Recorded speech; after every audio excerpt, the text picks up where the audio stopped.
Who's got the rocket launcher? I say we blow it up. Now fire that thing.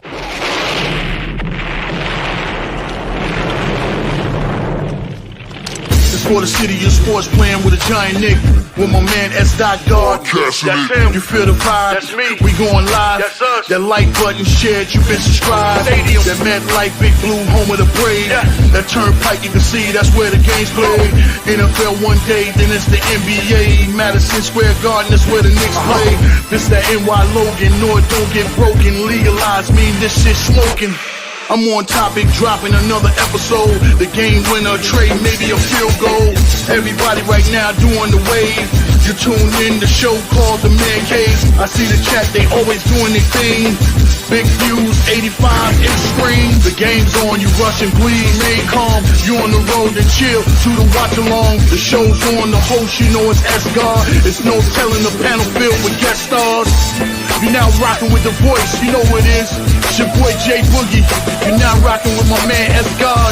I support him to the fullest, you heard? My man Mike Blaze. This is Alter Productions. What that mean, we about to alter everything that's playing. Tune in. My man S.God. Support the show. Subscribe, share it. Most importantly, hit that like button. What's good? What's good? Salute to the orange and blue skies, man. You already know what time it is, man. It's Knicks basketball tonight, talking Knicks live, man. Hey, man. Hey, no games tonight, man. Knicks play tomorrow night, man. So we just gonna let our hair down, man. Just talk Knicks, man. Knicks weekly recap as far as like what the Knicks did in the last 5 games and things like that. And also, man, you know, it's March, so March Madness basketball, man. So you already know what it is, man. Women's basketball on tonight, men's basketball on the weekend, man. So, hey, we're going to wrap it up, man. You know, say get started, man. But if this is your first time to the channel, man, to the Man Cave Podcast, make sure you hit that like and subscribe button, man. And also share this on all social media platforms, man, as well as go subscribe to the Aboriginal Sports Network, man. You know, our one centralized location for all of our content, man. Basketball, football, baseball, anything. You name it, we got it, man. We got your one-stop shop for everything, man. So make sure you tune in, man. But like I said, tonight, man, there's my co-host right here, D. What's going on, man? What up? What up? Chilling, man. You know what it is tonight, man. Just talking Knicks basketball, man. See, right now, Knicks coming to season 47-27 on the season. Knicks are in 3rd place in the Eastern Conference. Looks like the Knicks probably going to get keep that 3rd spot. But it looks like we're going to end up playing the Milwaukee Bucks, man, who are in the 6th spot right now. They're right there entrenched in it for right now because 4 and 5 is Indiana and Detroit, and both of those teams are winning. So it looks like both of those guys will face each other because right now the Knicks are, let me see, go back. Knicks are 4.5.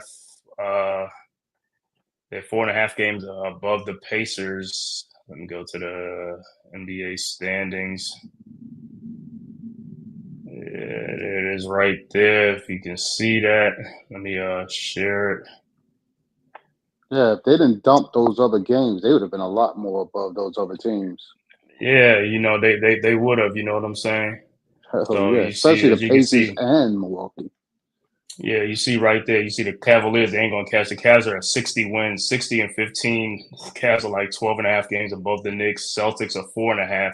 You know, the Knicks most likely won't catch them due to the injuries that the Knicks have sustained over the last couple of weeks. Nah. So the Knicks are just going to stay pat right there at number 3. And like I said, you see with the Pacers are at 43-31. They're 4 games behind the Knicks with 8 games left to go. Pistons are 18 games behind us. So Detroit, more than likely, if anything, Detroit can catch Indiana right there. Those will be the two. It'll just flip-flop to see who gets the home court. You know, between those two teams, that should be a great matchup, 4 versus 5. And like I said, we'll play the Milwaukee Bucks. We sweep the Bucks this year. We got them 3-0 in the season series this year. The Bucks is a great matchup for the Knicks too as well. So, hey, I'm cool with that, man. So it look like the Pacers will take on the Magics right now are in the 8th seed as well as the Atlanta Hawks. But the 2 play-in games would be the Bulls and the Miami Heat. You know what I'm saying? They will be in there. So it'll be most likely the Hawks against the Heat and the Magics against the Bulls, you know, for that play-in for the 7th and the 8th spot. Which, me personally, I mean, if they both have better records than 9 and 10, I don't even think it should be a play-in. I don't think it's a play-in. Because if they have more wins, they should just keep the 7th and the 8th spots. You know what I'm saying? Because those other two teams have like 3 less wins. 2 less wins. I mean, it's still 8 games left, so you just never know how things is going to shake out because the Hawks have been coming on just a little bit, you know what I'm saying, at 36 and 38. Magic's 36 and 39, Bulls 33 and 41. But like I said, getting back to us, we are going to be in the 3rd spot, man. So I'm not worried about that, man. We're going to be right there in the 3rd spot. So I think, like I said, we would just focus on we're going to focus on the Milwaukee Bucks. That's what we're going to focus on. We're just going to focus on the Bucks and stuff like that because we got 8 games left. The Bucks, like I said, with no Damian Lillard out for the season right now, as far as right now, I don't think they're going to move anywhere. I think they're going to stay at number 6. If they could be caught by somebody like Atlanta, you know what I'm saying, that'll be a little interesting and stuff like that. But I think the Bucks should be able to hold on for at least two more wins for the season. I haven't looked at their schedule yet. But like I said, man, the Knicks, the last 5 games, man, the Knicks are 4-1 in their last 5 games. It's been a little roller coaster, you know, due to the injuries and stuff like that. Every game, you know, it looks like a gimme game on paper, but you know how it turns out when the game is actually played. So, you know, a Knicks fan, you know, you got to hold your heart to see what's going on. If they're going to lose this game, you know what I'm saying, like another cupcake games that they lost in the past. Or like I said, these last 5 games, like I said, these was the games I was like, yeah, we should go 5-0 or 4-1. And we end up with 4-1. We beat Dallas, the Wizards, Portland, and Milwaukee, and then we lost to the Clippers. You know, those are easy schedule. You know what I'm saying? The Clippers was like probably the toughest one of the all, but this was a schedule, like I said, man. This is the game, even though with no Brunson, it's like these are games that we could have won, and we end up winning these games to help our chances to stay in the 3rd seed. Because if we had lost like 3-4 of those games, man, we probably would have been in like we'd have been down in like number 4 or 5 right now. You know what I'm saying? Trying to hold on for dear life. Trying to hold on for dear life, man. It's like, yo, can't wait to get Brunson back. We got 8 games left. I know they want to say Brunson wanted to come back before the playoffs, so you get like at least 3 games. So you want to shake that rust off and stuff going into the playoffs. So we got 8 games left to go in the season, man. At 47 and 27 on the season. We got back-to-back games actually tomorrow against the Sixers at 7:30, and then Wednesday at Cleveland at 7:00. And then we off until Saturday where we play the Atlanta Hawks here in Atlanta. And then and that's a 3:00 game Saturday. And then the next day, the Knicks got to fly right back home that same night because they got a game the next night at home against the Phoenix Suns. So Knicks next 4 games, like I said, Sixers, Cavs, Hawks, and Phoenix, and then after that be the Celtics. So hey, out of those 4 games, man, if we could get 3 of those games, man, you know what I'm saying. I know it's a tall order for right now, but Cleveland's a game that I'm not thinking like we're gonna be at Cleveland, like I said, with no Brunson, and also I don't know how long McBride and Cameron Payne is going to be out because those are another guys that we're missing, man. We haven't had those guys with Brunson, so those are like your 3 guards, 3 point guards, 3 guards that can score points and, you know, help you win games, and those guys are out, man. So it's been a little bit of tough, you know what I'm saying, because we've been playing with DeLon Wright at point and then also Tyler Kolek coming in the rookie, you know, which is a good strategy not to put so much pressure on the rookie to start. You know what I'm saying? Bring in DeLon Wright, let DeLon Wright, the veteran, start, and then bring Kolek in to spell him and stuff like that, man. So, yeah, man. So I'm hoping Brunson is back for at least Cleveland. You said what? Yeah, I'm hoping he's back for Cleveland. Who, Brunson? Yeah.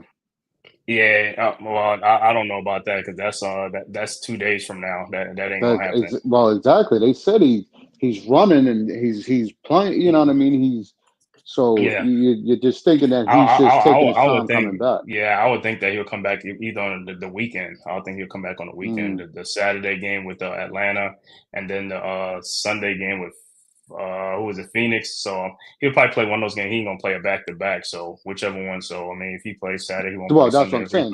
We don't need him for the Sixers. Well, I wouldn't play him for the Sixers, but I would look for him to be back for the Cleveland game, which is the Wednesday game. Yeah, I don't know. That's a tall order, man. If anything, I'll expect Deuce back. Probably, I probably expect Deuce back before him, but I don't even know what Deuce prognosis. I got to look at that too. And Cameron Payne, you know what I'm saying? Because those guys been out. So everything looks like with us, man, with the guard spot, it just looks like with us with these the ankle, man. There's always the foot problem with our guards, man, right? The foot.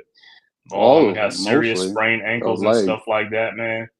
So like I said, man, Knicks was 4-1, man. Like I said, they beat the Dallas Mavericks, they beat the Washington Wizards. Then they lost to the Clippers, a game that they could have won because we said we did that game. I was like, man, it's like, yo, guys, we gotta Mm. go, we gotta go, we gotta go. That game was right there. We had the lead for most of the first half of that game. It got into the third quarter and when we just couldn't do it no more. And that's I think when Cameron Payne left the game at halftime.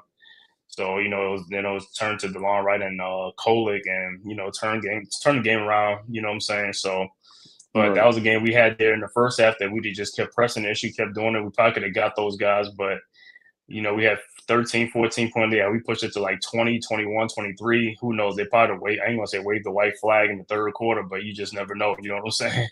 But we just couldn't do it. So, we ended up losing that game because we could have been 5-0 on this trip, which would have been, on this stretch, which would have been great, man. 5-0 is great. 4-1 is still excellent. I mean, I can't even take that. That's excellent against. I mean, it was in the best competition, but these are the games that you got to win. You know what I'm saying? We can't just be losing all these games. I mean, there's games like during the season that at least about 4, 5, 6 games, at 7, 8 games, we should have won. We just lost the game because, like I said, we just never came out with the energy. And then throughout the whole game, it was the same thing. It's like in a 48-minute game, these guys only want to play for like about 20 something minutes of the game, play hard like 20 minutes of the game out of 48. And then the other one, they just want to like lollygag around and stuff. I'm not saying lollygag, but that's what it looks like out there in the court. It's like if you have this energy to make this comeback and do all these things, why can't you play like this the majority of the game? If you play like that the majority of the game, you're gonna win the game. I mean, you know what I'm saying? But you just give a team an easy out and to win a game and steal a game, and that's what these teams are doing, stealing the game. You know what I'm saying? And those games hurt because, like I said, we could have been like, we only 4.5 games behind Boston. We could have been tied with Boston with some of these wins. These wins add up, bro. You know what I'm Yeah. saying? They add up. Right. You know what I'm saying? Because For if sure. we had the same record or like have a better record in Boston, we get the second seed. So that means we have more home games in the playoffs. You know what I'm saying?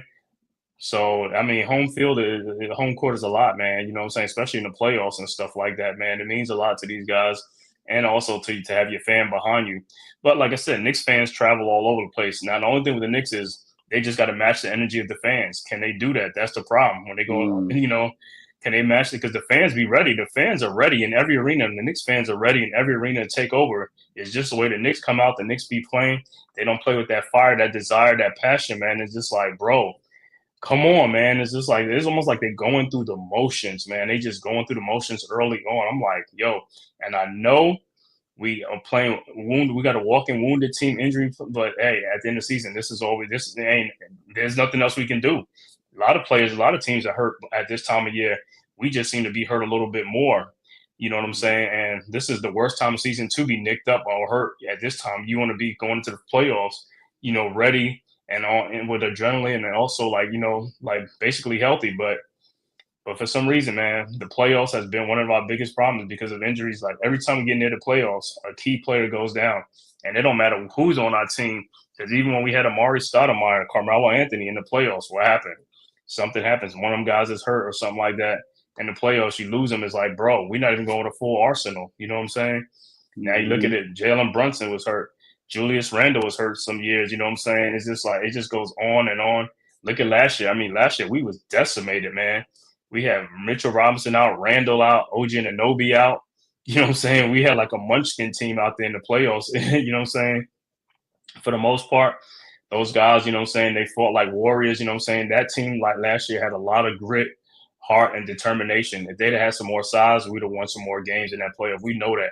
As Knicks fans, we know that. That was our playoff last year. You know what I'm saying? But the injury bug was just too much, and it kept taking our big guys down. Mitchell Robinson, Julius Randle, bigs. You know what I'm saying? Even Isaiah We Hartenstein had, was playing through a yes. little injury.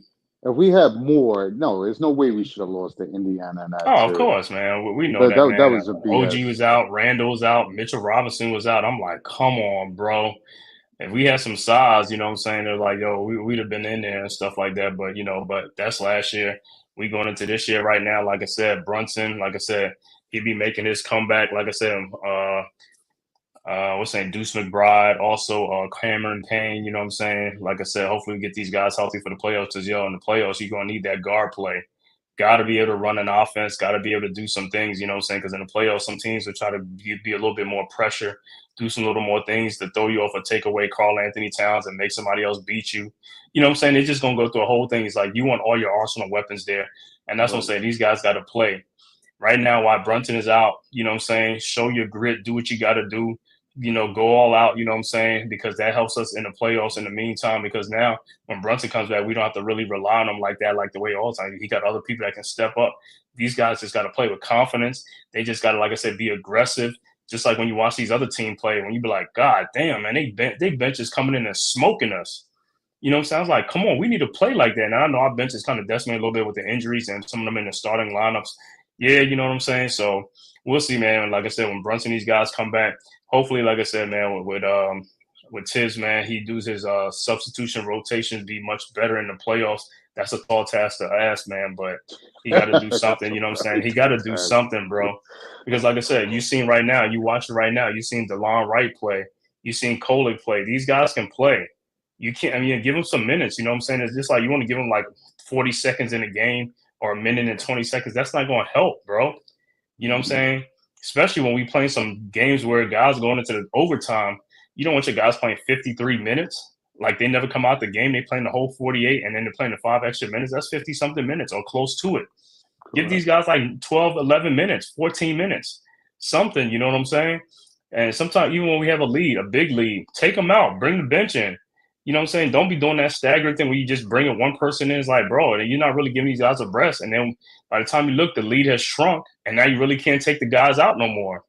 You see, then you're in a bad situation. I think that's why he don't give those dudes the minutes, because it's like, even if you bring in a guy, his confidence in watching a lead shrink with those guys in a fold, he takes them out right away because he doesn't feel the continuity. He doesn't feel the mixture of bringing those guys in. To me, I don't never see him outside of him being forced to play DeLon at the point right now, ever bringing DeLon back in at the point as a reserve. Because DeLon right now doesn't, to me, his shooting is questionable. I know he went 1 for 2 yesterday, but I could never see him bringing him back in the fold at the point guard position, other than being forced to do it now based on the injuries to reserve him. I mean, he would probably use Kolek. He would definitely probably use Kolek.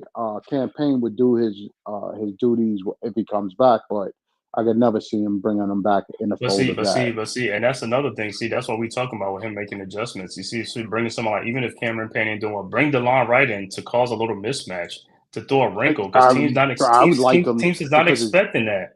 Right, because his defense, oh my God, I've seen him play defense on some dudes and get in there for rebounds more than those other guys ever. That's what I'm saying, bro. I like his defensive prowess in that reserve role, but I could never see him actually coming in, because his point guard role in there is not. He's just you might as well just have Josh Hart come and bring the ball up if that's the case. No, I'm gonna say DeLon Wright has better handle than Josh Hart and what's his name, man, Deuce McBride. I've seen DeLon Wright even running the point better than Deuce. Deuce really don't run the point good. He's just more of a scorer and stuff like that. I feel more comfortable with DeLon Wright coming in for spell some time after Cameron Payne. Yeah, man. Okay. Yeah, just like how he played in the Milwaukee game, man. That Milwaukee game, he was nice in that Milwaukee game, man. I like the confidence, and he wasn't scared. That's the whole thing. He wasn't scared. I mean, he was being aggressive and stuff like that. That's what we need. We need guys to come in with some aggression and play with some energy. Right. Yeah, even if you're not making shots, the more aggression you show, it's gonna be like, yo, this other team gonna be like, okay, these guys are ready to play. Because guess what? The difference with him is, like, he didn't remind me of like all the Knicks other players coming in just like, like half-ass. And I mean, he came in with a different energy. I was just like, okay, that's what I'm talking about. With the bench coming, that's how you guys need to come in. That's how you guys need to come in, like this guy. Just come in with some confidence. Shoot that ball, move the ball, run the ball. Cameron Payne, you know what I'm saying? He plays the energy too and stuff like that. Deuce, you know what I'm saying? Like this, like, yeah, we just need more of that in the game. I don't want everybody coming in and just like taking over like the how the starters are looking at the game. They're just coming on melancholy in the game. I don't want to see that, bro. At the end of the day, you're on the bench for a reason. It's like, you're on the bench. It's like, yo, you're only going to play like 15 minutes. You might as well go all out. You might as well go all out. You might yeah. as well haul ass out there. You know what I'm saying? I don't care. I mean, do what you got to do it, because I know one thing: if I'm only gonna be paying like 9 minutes or 12 minutes, man, I'm showing everything. You're I'm coming in trying there to, like that. yes. You would try Yeah, to, because yeah. and then I know he keeps the starters staggered in there. And that's another thing, you know what I'm saying? And like I said, going into the playoffs, you already know this guy with this 8-man rotation. And here you go. You're right, 8-man. Now that's all it's going to be, unless it's an injury, unless it's Correct. somebody foul out or somebody that you won't see these other guys. But these other guys can help. Kohler can help. DeLon Wright can help. These guys can help. You know what I'm saying? DeLon Wright even could come in for some defensive stuff. He has size. He could come in and help. You know what I'm saying? But you can't just have these guys sit on the bench and then say, "Oh, I don't have no." No, you got people. You just don't want to play them. Because like I keep them. Even when I tell you, D, is just like, if these guys was on the other team, they would be playing just like that's like these other teams are playing all their guys. They don't even matter. I don't even know some of these guys' names when I be calling the games. I'm like, who's this guy? He's in the game. The coach is letting these guys play. Right. You know what I'm saying? Like I said, I watch OKC. They play like what, 7 players off the bench? I mean, Shea Gilgeous he gets a long break. It don't even matter what's going on. They could be up 3, they could be down. They don't care, because they know when he come in and he's ready to do his thing, he's gonna do his thing. And he's gonna be at full strength. You know what I'm saying? Whereas the Knicks, they always worried about, oh, we have a lead, or we don't have a lead, so we can't take these. You can't operate like that, because it's always gonna happen. You know what I'm saying? Because, yeah, you might have a lead, but what happens if these guys get tired? Now they're going to start losing lead because they're gassed, and you're not seeing that. You just want them to keep them in the game. And, the other like, team, you're they right, realize that. and that's why I like DeLon, because he is a longer dude than Deuce and Cam and Brunson. All those dudes are just very undersized. Well, I don't want to say undersized, but they're 6'2". He's a little longer. He's a little more faster. Exactly. And he He's got got that experience, NBA experience, right? right, and he's He's got not that scared. grit to play that position defensively. Because, like I said, I was watching him yesterday. Yesterday I wanted him to be a lot more. I guess I was looking for him to be a little more aggressive against Portland, because it was Portland. You know what I mean? So it was like, and I saw opportunities where he could have been taking the ball to the hole. But again, I know he's trying to fit in or trying to do things in that point guard role that they're asking him of. That's what I said. I just wanted him to be a little more aggressive to show his potential. And like I said, they won the game. Mikel and OG definitely. Look, you can't tell me OG in that foot, because OG has been. I just think his hands are just super bad. God forbid. And other than that, he's been explosive. He's been getting steals. That's what we need around now. I wish, again, Mikel was a lot more aggressive on rebounding and doing those things that I see OG doing.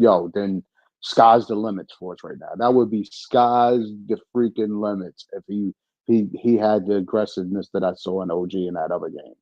Yeah, man. But scoring wise, he's good. He's good, but aggressive wise, no. Yeah, and I'm about to put else, like no. OG. Like I said, man, I'm glad you didn't said OG, man, because I'm looking at OG's his last 5 games, man. I'm looking at OG's last 5 games against Portland. First against Washington, he had 23 points, 2 rebounds. Then against Dallas, he had 35 points, 5 rebounds. Then against the Clippers, he had 28 points, 5 rebounds. Against Milwaukee, he had another 31-point game, 2 rebounds. And then against Portland, he just had 28 points and 7 rebounds. So he's been averaging like 27 or 26 points a game in his since Brunson been out, man. He's that's the one thing. He has been stepping his game up on a scoring tip that's really helping us, man. You know what I'm saying? Let me look at Bridges too and stuff like that. His last 5 games. I'm looking at Bridges last 5 games against Washington, 27 points, 6 rebounds. Against Dallas, 21 points, 1 rebound. And then in the Clippers game, the loss, he had 17 points, 9 assists, and 4 rebounds in the Clippers in that loss. Also, the Milwaukee game, he had 26 points, 5 assists, and 3 rebounds. And then the last game against Portland, he had 28 points and 7 assists and 2 rebounds. So between the two forwards, they averaging like 24, 25 points. So, they've been scoring. They up their scoring since Brunson went out the game and stuff like that. So that's helping us too in some of these games. You know what I'm saying? Oh, As by far as on the far, offensive by end, by far. far. You know what I'm saying? Because we need that because teams. Of course, teams are what you call it. Teams are Sagging in on Towns and all of that. on Towns. Yeah, like on Towns is like they're taking them away and stuff like that. So it's like, yo, we got to combat that. And like I said, these guys have stepped up, which is good, man. On the offensive end, like I said, I mean, we needed that, especially with all these rash of injuries, especially from the guard position, man. I mean, we've been getting good work from the forward position. Only thing, like I said, only gripe that we have is just on the defensive end. I mean, they playing some defense too, but they just get more rebounds. Yeah, I like to see that nine assist and 7 rebounds. Yeah, I like seeing that a lot more. You know what I'm saying? Even if you're not scoring like 25 points, I mean, you scoring like 13 points, 14 points, but you had like 10 rebounds and like 6 assists. I'm happy with that, bro. Because guess what? The more rebounds you get, like I said, the less we got to play on D. And also, it saves you guys in foul trouble. You know what I'm saying? It's just like, and you're helping the team. You know what I'm saying? You're going to win more games because the other team can't be putting up a lot of points on you. Now, if you're getting a lot of rebounds now, they won't be putting like 135 points on you. It might be like 115 or 112. You know what I'm saying? Because you're getting those extra rebounds. But if you don't get those rebounds down, that's when you see those high scoring games like 132 to 129. You know what I'm saying? Because y'all just like out there letting these guys get second chance points and blowing the score up. You know what I'm saying? And that's the whole thing. Defense, like I said, rebound is a huge part of defense. Deflection, steals, all that stuff helps us. Like I said, these guys can get more rebounds. And I know D, you laugh because I said these guys can average like 7 rebounds between both of them each. Bro, dude, that's crazy. We'll be that's a lot crazy. better. But the thing about it is there. The opportunity is there. It's not like it's not there. You know what I'm saying? Where, it's like the opportunity is there. How many times we don't watch a game? The last game, a rebound comes off and like the middle is open, like nobody trying to go get the rebound. I'm like, bro, go get the ball. Why are you looking at the ball? I watched McKell in that other game like against Portland. The rebound came. That dude looked at the ball, was like, we started. I was like, yo, dude, go get the ball, man. Like, don't look at it. Go. If you got 2 Knicks running for the ball, you see that. Listen, that's showing your aggressiveness in the game, and it's showing that you're trying to get everything that comes off that rim to start the fast break, as you keep talking about. There's no when you don't see guys going for the ball other than Josh Hart and Towns running into each other, or McKell, or Robinson and or Hart or Robinson or Towns. It's like, dude, I don't care if I see all 4 guys in the mix. You just don't knock it out of each other's hands. That's what the only thing I can disagree with. But the fact is, when you see more guys going for the ball, that just means that your intent is to secure that ball to start that fast break going down the other way, or start the momentum going down the other way. When you don't see that, then you're like, come on, dude, you're not. Your intentions is not to secure that ball. You're just worried about gallying up and starting your rally going down without the ball. That's not securing that, and that's not making sure that your team is, we got the ball going down the other way. That's the only thing I can say about that dude. Is like, I need to see more aggressiveness on that end. Him getting beat on some of those plays. You need his motor. He needs to run his motor. His motor got to get going. That motor got to get going. Because if he has a motor, like I said, the hardest person to play on a basketball court is a rangy, long guy. You know what I'm saying? That has a motor. A guy who has a motor and just long is just like, man, he's gonna wear you down because, like I said, he's just gonna be all, you know what I'm saying, all around you. It's like this, like, yo, it's just like, smothering you or something like that. Is just like, bro. But like I said, a guy like that, skinny guys, they supposed to have that motor, man. Because guess what? You ain't got that much weight. You know what I'm saying? You lightweight. You're supposed to be flying all around the place. You know what I'm saying? You ain't got that big what you got to be moving around, man. But yeah, man, like I said, man, on that, man, because like I said, with the rebounding, you can't start a fast break without a rebound. No. I mean, you got to you have to have the ball. I mean, you can't just like nobody go get the ball and people running down court to go for a fast break. You're not going to get the ball if the other team gets the ball back and then scores again. You're not going to get it. You know what I'm saying? Why are you running out, leaking out? You know what I'm saying? Help out and get the rebounds. Then you can leak out. You know what I'm saying? Like if I know McKell and OG, you know what I'm saying? Them two like to leak out for points. But my whole thing is one of y'all got to do it. If you see he ain't doing it, go get it. You know what I'm saying? It's like, but both of y'all can't leave. Both of y'all can't leave. Problem. You can't be just relying on who and who It's like if you put yourself in a mindset, I need to go get that. That's all we need. We need everybody. Now I can't see it if you're on one side of the court and the ball's on the other side, you sprinting on over to Right. the other side. But I would think anything you can do aggressively to go get the ball versus you just leaking out on the other side. And the other thing I like about OG is like seeing him like when Simon is on him like the other day. It's like, yo, give me the ball. I'm gonna take this dude to the basket. That's what we need. We need that goal that goes Recognize like mismatches. that aggressiveness or that motor to really Right. spark up because you're like, yo, you can't guard me body wise, strength wise, nothing. I'm gonna take you straight to the hole, which he did the other day. So I feel like that Dallas game, because that Dallas game, remember that Dallas game, the way that shit started, I'm like, man, this is gonna be a shootout, man. These guys are scoring. What was the dude, Marshall? I mean, this dude Yeah, couldn't yeah, yeah, miss. yeah. I mean, I'm like, yo, this dude, everything he threw up, I think he was like, what, 10 for 10 or 9 for 9? I'm like, here we go again. I was like, this is not another one of those that San Antonio game again with that guy.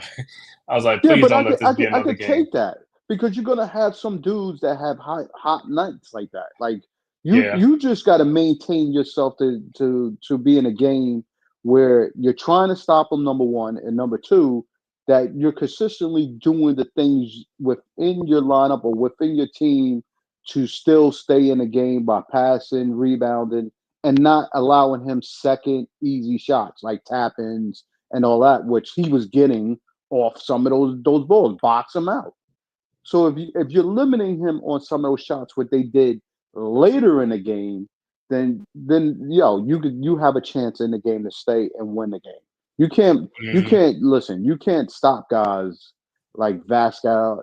Like some of those guys on set Vasil. like Vassell or whatever. They could get hot at any moment, and like you just got to stay Keldon within Johnson come yourself. off the bench, but that dude, what's his name, Skushka Mavelli? I was like, yo, whoever that dude was, like I said, Oh God, he can't, yeah. he can't. Now that dude, like I said, he had 34 points in 19 minutes, bro. I'm like, this, like, yo, this was like a microwave. I was like, yo, every 3-point he threw up, was he 7 for 7? He was 7 for 7. Yes. He I only missed said, the oh shot my because god. Robinson blocked his shot.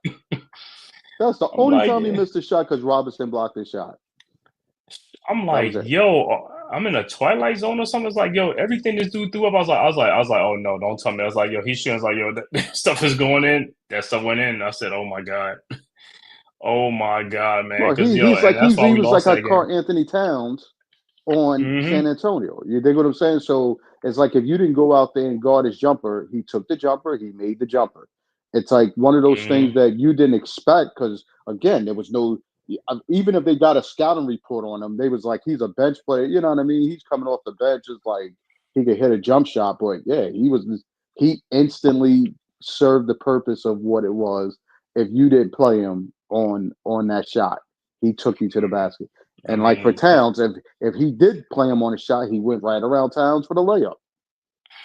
yeah, because So he went around on cement feet, man. Because Towns is stuck in cement right now. He's stuck in quicksand. I mean, that injury. I mean, he's just like I said, he's almost like, yo. At the end of the day, it's almost like, bro. I mean, do you got to sit in a wheelchair when he finishes a game or something like that? Because I mean, the way he runs up the court, I just look at this like, man, that don't look good, man. He's laboring on every what you call it, man. I know he's fighting through it, you know what I'm saying? But it's like then, right. like you said, out in the open when he's shooting a 3-point shot, okay. But when he starts driving and starts going into people and all that stuff, that's gonna make aggravated even more. You know what I'm saying? Because it's traffic and they're not even calling it, even though he's getting mugged on the way. I'm just like, yo, this is crazy, bro.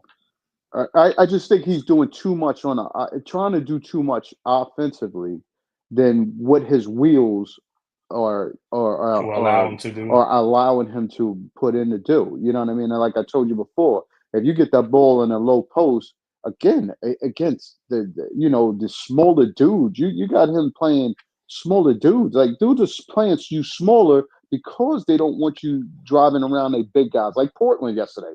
Portland Mm. didn't have center to center playing. They had what's the name playing. They had Klingon, and then they who's the other dude they had in there? Klingon was in there for a little bit.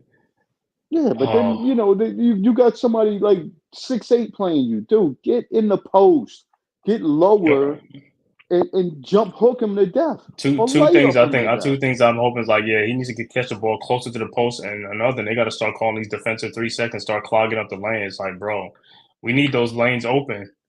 They got to be open Exactly. because guess what? These guys ain't guarding nobody. If that's the case, like you're gonna have lanes clogged up all day, bro. It's like, yo, call them defensive 3 seconds, get those guys out of there. Just like I used to call 3 seconds for guys camping out a lane on offense to do a 3 second violation. Yeah, defensive 3 seconds, call a play. The more, like I said, what was that other game when they called 2 of them in a row? I was so shocked. I was surprised. I was like, yo, yeah, call some more, man. You call some more, that's more free throws. You know what I'm saying? Right. Come on, Batum. They had Batum play him in the Clipper game. You got to think Right. the Clipper game. We had a high assist ratio, ratio going early on, and then it went away because then when guys started making shots for the Clippers like Harden, then it was like everybody was forcing themselves to take bad shots, so it took us out Mm-hmm. of the game. But in Yep. the early on, you getting Towns in a high post, and he's seeing Mikel or OG cutting or even Hart cutting. So he was dishing off to them. And you know what I mean? So we was getting those plays. But it's like, where did that go in a late third quarter, early fourth quarter of that game? We still needed to Mm-hmm. stick to what was working. And those guys, to me, that's where I don't see the Knicks really duplicating the work throughout the game. Nobody's doing the same thing, whether they're tired, like Mikel is saying. Like, I was listening to some guys talk about Mikel go through, he's saying that he needs to get more rest or he needs to play more guys off the bench. But Mm-hmm. again, I'm not disagreeing with him, but those guys need to see what you're doing so when they come in, they could duplicate the same thing. And those guys need to release the ball, never to release a good pass for these guys to, You mean complement you with these plays as well. You mean they need to see how you just taking fall away shots on all the shots like so they Nah, could do fam, it that's full? just come on, I dude. know. Listen, I don't know if it looks pretty in the eyes of him when he watched the It's as long video. as it goes in, right? As long as it goes in. I Listen, don't care. I don't listen. You're absolutely right. I don't like it in the framework of when I see it because Right, when I I see look right. because you don't need it. You're doing a That's little what I'm too saying. much, You right? do the fall away jump shot on Chris Paul. Like, dude, what was the threat of that? You understand what I'm saying? That's what I'm Right. saying to you. Like, that's when I say to you, it doesn't look good to me because when you miss it, it's like, why did you do that? You didn't need that against him. He's not a threat to block your shot. Or the 1 foot step back. 1 foot. None of that shit, dude. That aggravates me, to be honest with you. I'm gonna be real with you. It aggravates me when I see him do it because it's like you don't need that shot against those dudes. And those are the Mm-hmm. dudes that's guarding you. Again, Hart. We need Hart to step up. You got the They're 7-2 sagging center off of him, playing you, sagging off, and right? he's sagging at the broken circle. You at the free throw line, and you won't take a shot. You won't take the shot. Bro. You looking to pass the ball at the Dude, somebody top of the guarded. Somebody guarded, right? the best percentage shot you got is at the top of the like you keep saying 3 point to me at the line, at the top of the free throw line. Like, how do you not take that shot? He's right. hurting us on the offensive end if you're not taking that shot. What I keep saying, all these dudes need to do is do shoot arounds. That's all you need to do, bro. Like I said, Hart, take more shots, man, because I mean, in shoot arounds, that'll get you more comfortable with your bro. Nobody's guarding you. Take the shot. You're either gonna make it or you're gonna miss it, bro. But don't Listen, don't come in the lane, don't come in the lane fake and then turn the ball over. It's like, bro, just take the shot. You take that shot, you're gonna hit some threes, man. You either gonna make it or you're gonna miss it. check out this thought I had. I said if the Knicks turned around and traded Hart to Minnesota for Dante DiVincenzo, I think it would benefit us both. Yeah, yeah. That deal right there would benefit us both because we still could get the rebounding out of Dante. But we would get more of the offensive end from him, which Yeah. Hart would go to Minnesota and they wouldn't need his scoring. They would just need help on his rebounding. Right, but you know, though, on the sad part, we do need his rebounding, him and Mitchell Robinson. Because guess what? This, If you know, man, no, but listen, if Mitch is not there all the time, is you're gonna rely on Towns and hard to get rebounds. Because guess what? That's the only sword, man. That's the only what you call it.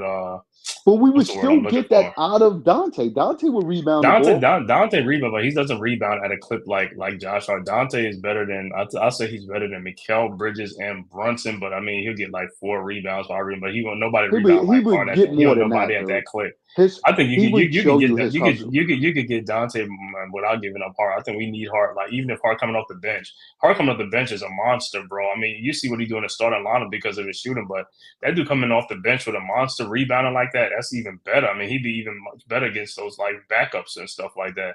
So you like I said, I know, yeah, but the thing about it, you need guys like that because you can't have everybody being an offensive player. You need some guys that could do the dirty work, like Mitchell Robinson and Josh Hart. It's only a rare on your team. You know what I'm saying? That's the only thing. You can't have everybody just being off because if that's the case, then it's going to be a poor offensive team. I mean, a poor defensive team and stuff like that. So you got to keep some guys that can play some defense and rebound the ball yeah, and stuff but like that.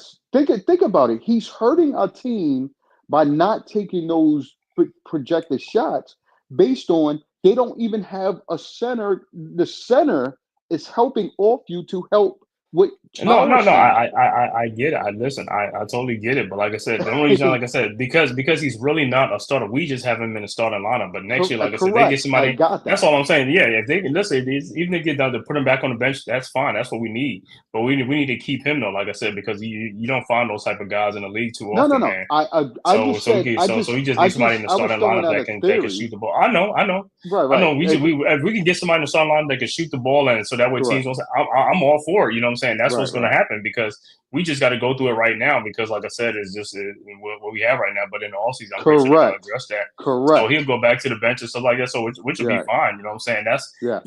but that's the problem in the starting lineup because teams know that they're going to slack off him. Like I said, with him, bro, you got to get in that gym right now and start putting up them shots, 1,000 shots a night or whatever. Because guess what? These teams are leaving you open, bro. Make these guys pay for it. You start hitting three pointers in a game or 4 3-pointers, then it's going to be a little bit different. But if you still passing up shots and hesitating, that's what teams look at. They be like, he don't want to shoot. He don't want to shoot. He don't want to shoot. You know what I'm saying? They're going to keep Yeah, sagging but off, that's and it just makes it harder every for the Knicks to. game. I It's know, every I know game. that These dudes is not. That's what I'm telling you. because Towns is everybody not got the being. playbook. Towns is not being played by the centers or the bigger guys. He's being played by the smaller guards because they could switch that out with Hart, which is not the threat, and they could sag that guy in the lane, which is happening. See the two things that's happening. The reason why teams keep doing it is because Hart is not taking a shot, and then Karl Anthony Towns is catching the ball too far out. So they don't. That's the problem.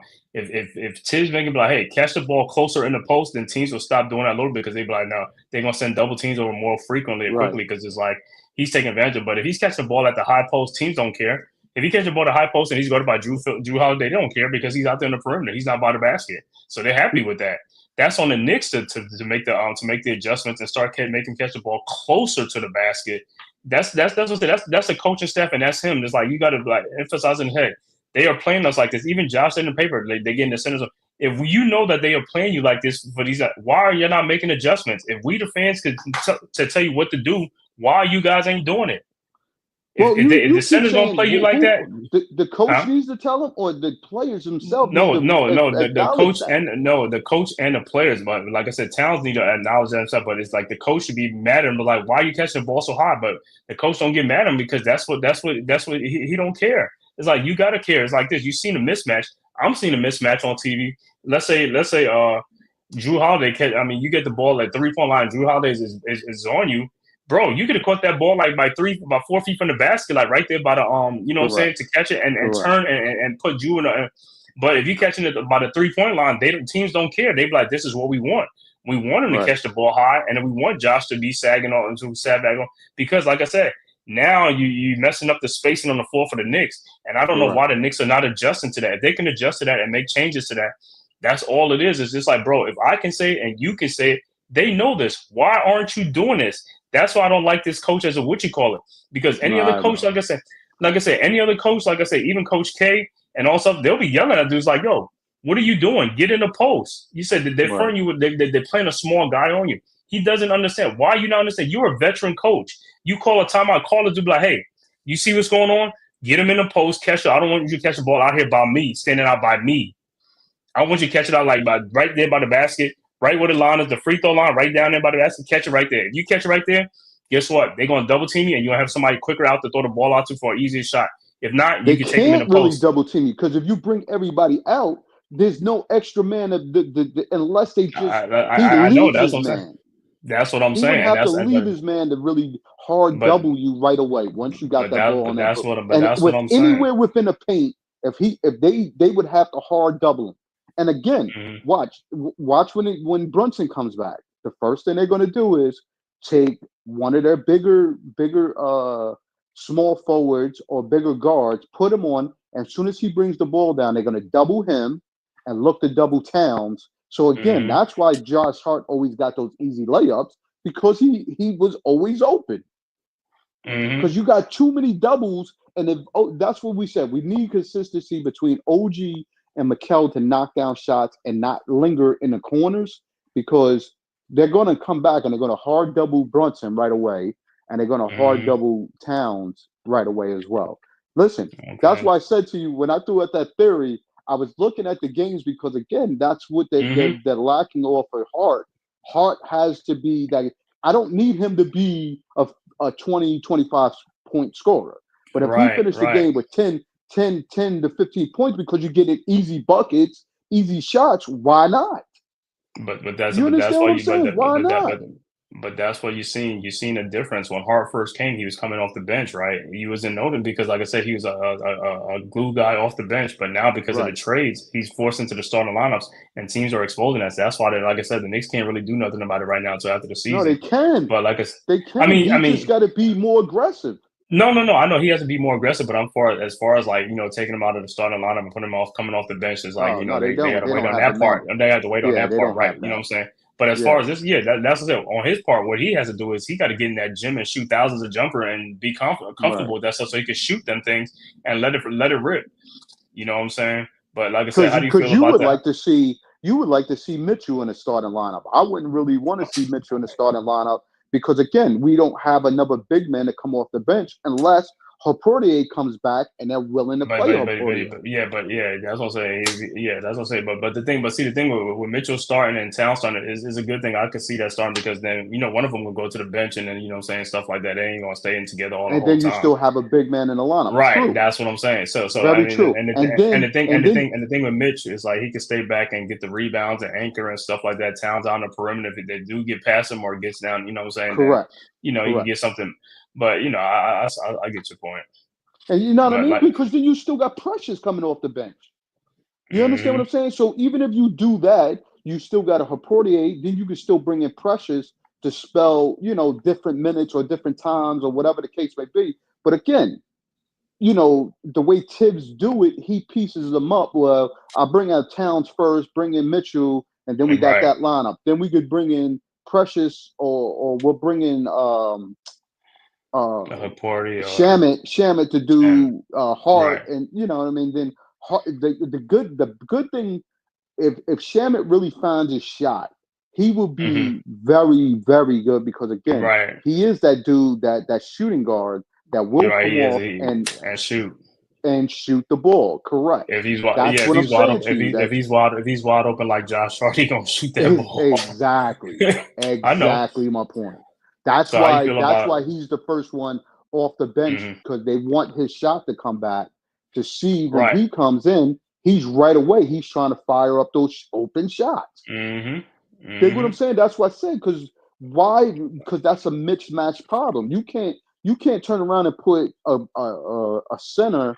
Your center on Shamit because he's gonna want to take those shots. And that's what you're saying. Like if DiVincenzo is still here, DiVincenzo will be the starter, so that we won't have that problem in the starting lineup because then they can't leave off of DiVincenzo because he's gonna fire that thing up. And teams doing it. And that was the thing with what I'm saying. But that's the one thing with trades. You got to give up something to get something. That's the whole thing with trades, man.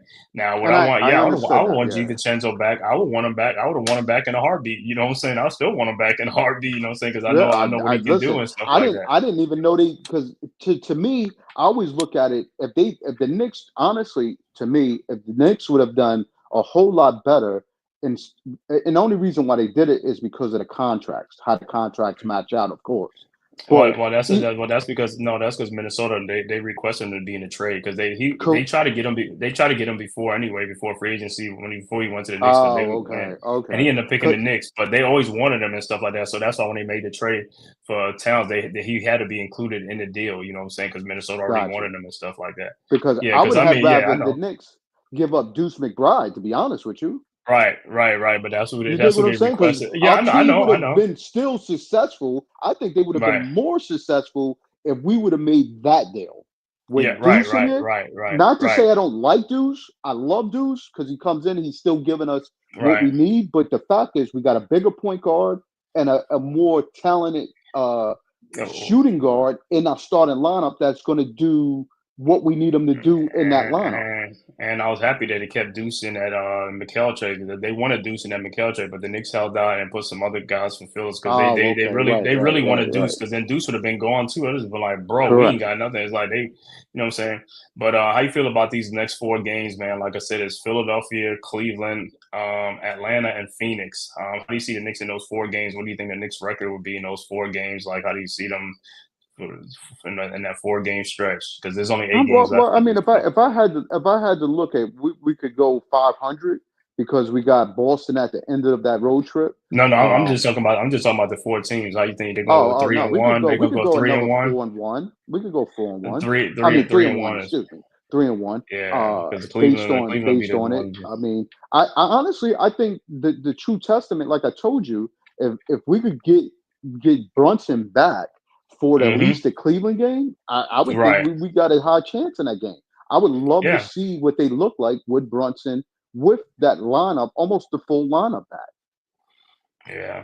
Well, the only thing with that, Brunson come back, missing all the games, the rust factor, you know what I'm saying, against Cleveland. That's the only difference. Is compared to like if we face Cleveland and players and he already done been played some, you know what I'm saying, then I'll be like, okay, but that first game back against Cleveland will be tougher, like I said, because I mean he'll be a little bit slower doing some other things because you know what I'm saying, that's the only thing. Cleveland take advantage of that stuff in a heartbeat. Yeah, but he's just the bottom line with him, is that regardless of him, what his shooting or anything like that, he's just a threat being out on the floor. Mm-hmm. He's a big time threat because you have to play him. You have to prep for him based on him being a threat you know him to be. I understand all that other stuff that he could come in that game and shoot 0 for 6 early on, but he could still get to the basket. He could still do his point guard duties a lot better than what we have because he knows the lineup and he's just that threat. They have to prep for him. But yeah, I think if we go with the same guys that we have, I don't give us a high chance of winning that game based on it. But I'll see. You know what I mean? I don't know who Cleveland's going to rest that day or whatever the case may be because they have nothing to prove at this point. But I think the Knicks could go 3-1 in that play. I think the Knicks could win it if they play Knick basketball. If you ask me that, but again, I'm not predicting that. I wouldn't put my money and say they're gonna win that game though. No. All right. Well, yeah, I feel the same way, 3-1. So I'm about to go on to our next topic, man. We're gonna talk about March Madness, man. You know what I'm saying? Florida versus Auburn. That's the first game on Yep, the first game on Saturday night, man. It's gonna be Florida versus Auburn. You know what I'm saying? So it's just like, bro, I'm like, Florida versus Auburn, man. How do you feel about that matchup, man? Well, the thing about it is they both know each other. 2 SEC teams, they don't played each other like I think 2 times this season already. So Florida versus, and and another thing that people ain't realizing, this is like, this is the first time in I don't know, 18, 19 years, like all 4 number 1 seeds have made it to the Final Four. You know what I'm saying? No, all of them are number 1 seeds. Florida in the bracket, Auburn, Houston, and Duke. You know what I'm saying? And let me go back and see what Florida and Auburn did in the regular season. But how do you feel? Who you feel is going to come out of Whoa, that whoa, one whoa, right whoa! there? Listen, I got a question for you to start this off. Uh, If since you're a Duke fan and it looks like you got all your Duke colors, if who if, me? I'm not if even a Duke fan. I don't even like Duke like that. yo, if Duke should win this championship, how would you Uh, rank Cooper Flag's rank him with the other Dukies it's my going Duke in? freshman. Yeah, if he came out with the championship. Well, like, I guess where he'll be ranked at as far as like in the Correct. pantheon of Duke players. He'll Yes. be right. He'll be right up there. But like I said, I know everybody's saying like Cooper Flag is probably the which go. I still have Grant Hill number one of all time. I don't care what Cooper Flag does, man. He's great. But like I said, Okay. I Grant don't Hill I is don't like yeah. yeah, like he's a once in a generation. And don't get me wrong, Cooper Flag is a great player, man. But like I said, Grant, man, like I said, Grant ran. I mean, Grant was like different positions, man. He is like a Swiss Army knife and stuff like that. But Cooper Flag, like I said, if he does win a national championship, like I said, it'll rank somewhere up there. I won't even rank him with the Duke. What you call it? I'll probably rank him with Carmelo Anthony and Syracuse the one year he played at Syracuse and won a national title. You know what I'm saying? Right. I rank him up there as far as like like that, and as far as like the Duke players, like I said, if he does win the championship, uh, he probably would be what you call it because the players that's on Duke right now, a lot of them wasn't even really on the team. Duke had like non-transfers or people left the program, so it's not like they had like the upper echelon class like how Grant Hill played with Christian Laettner, Bobby Hurley, and those guys. Right, So right. Cooper Flag don't have a chance to play with those guys. He's playing with other guys, grad transfers and all these other stuff. So he'll be in a class by himself though. Even though I know Jahlil Okafor and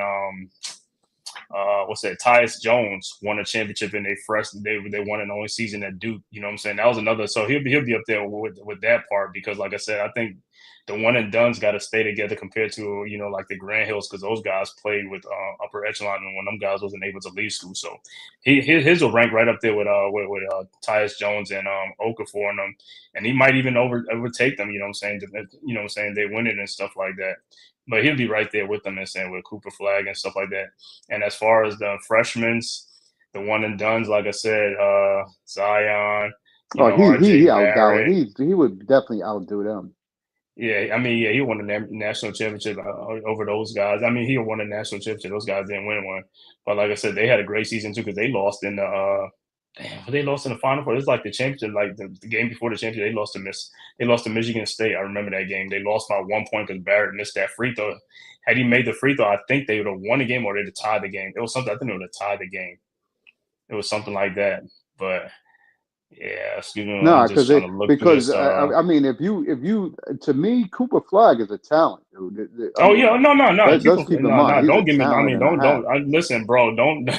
Don't get it twisted. I'm not downplaying the dude and stuff like that. Like I said, I'm not downplaying. Like I said, he's a great player, man. I listen. I know I heard all the hype. You know what I'm saying? Coming into the season, you know what I'm saying, and people still even saying like he's what you call it like what's his name still better than him like Dylan Harper and Ace Bill. I was like, bro, come on, bro. I mean, they what I'm saying that's the Rutgers fans That's and what they've stuff been like that. That's saying. I haven't heard that. yeah. I mean, Nets fans and like guys, on the podcast and stuff like that. You know what I'm saying? Like the homers and stuff like that. I just let them talk that stuff, man. But Cooper Flag, like I said, Cooper Flag has been phenomenal, man. He's been phenomenal, man. I can't even imagine, you know what I'm saying, like I said, without the season with him and stuff, because the thing that Cooper Flag does that a lot of guys don't see is the dude can play. He could start the offense, get a fast break. He could start the offense, and he plays defense. He blocks shots. He goes after and defense. He plays. He plays hard, and that's the thing. He has a motor. You know what I'm saying? Cooper Flag gonna keep coming in. Yo, like I said, he get that ball, man. He drives to that paint. He gonna try to yoke it on somebody, or he gonna try to do something. But For he's not sure, that's what afraid. I'm He's not saying. afraid. He's not afraid, man.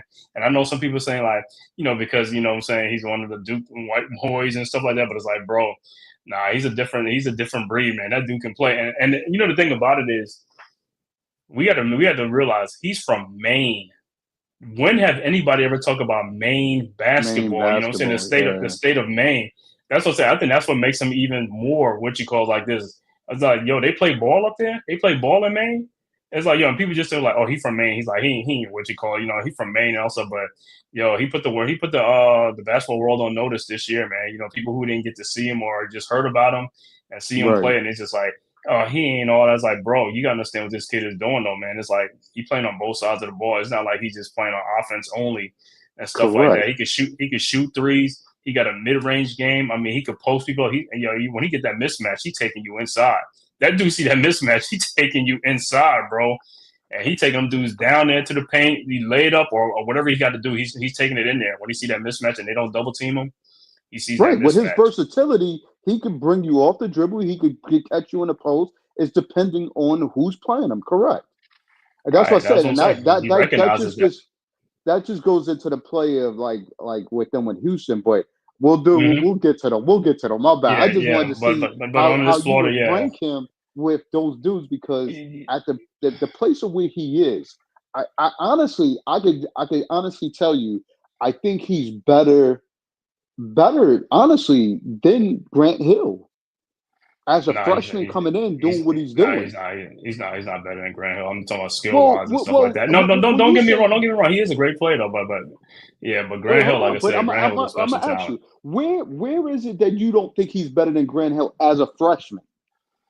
Because I mean, as a freshman right now, as a freshman, he's a better a better scorer than Grant Hill was. Yeah, better score. But as far as handling the ball, like by the time Grant Hall left Duke, that dude was like a point forward. Again, that dude was like, no. I know what you're saying. But what I'm saying as a freshman, it's different. It's different because of as a freshman, he wasn't expected to touch the ball. He wasn't asked because you had Bobby Hill. So Grant Hill wasn't able to do those things and stuff like that. So he didn't have the opportunity to. Now if Grant Hill came in like that, you know what I'm saying? Yeah, at some point they probably would have tried to but that's Coach K though. That's not every coach that's going to force a player to become a point guard. Right. And the only reason why they did that with Grant Hill was because Bobby Hurley got hurt, and Bobby Hurley got hurt for a while. And so Grant Hill was like, correct. The coach is like, that's the person he look at. Like, Grant, let's see if you can run this point, and I'm going to make you try to be. And that changed his whole career too, because like I said, even before, like I said, he was a great player, but then when he really got to handle the ball and run the offense through him, it was just like unbelievable, because it's like, yo, the dude, I mean, he's like probably the smoothest player I've ever seen playing basketball. It was effortless. Listen, it was just smooth. That's what I'm saying to you. I was like, yo, this dude is crazy. Not taken away from Cooper Flagg. That's what I'm saying to you. Cooper Flagg was forced to play the point forward. That's why I was asking you before. He was forced to play the point forward, because I'm like, yo, what happened to him? He forced to play the point because Sion James is Caleb Foster was the starting point guard, but he was like struggling in games. And he's a point guard, so they took him out the lineup and they put Sion James in there, and that's when Sion James took over. The grad transfer from Tulane. And I think Sion James played like two guard at Tulane and stuff like that. You know what I'm saying? So he's playing the point right now, and that's what I'm saying. But Cooper Flagg like handles the ball at point. He don't really handle the ball too much. He handles like on a fast break, like he gets a rebound, like he could start the break and he on himself. You know what I'm saying? Break, yeah. He could push the break, and he could push it, and he has a tempo pace to him and stuff like that.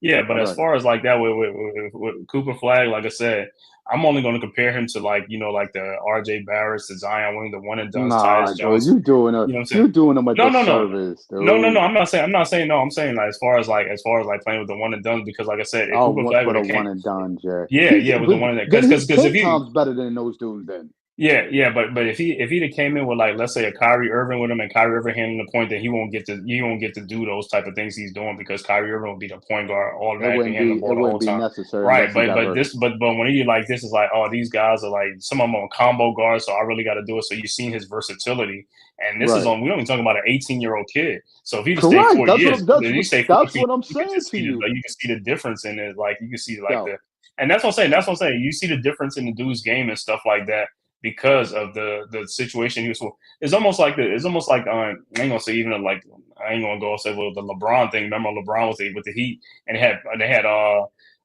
Chalmers and the other point guard, and they really wasn't the point guard, so LeBron had to, run the point. Correct.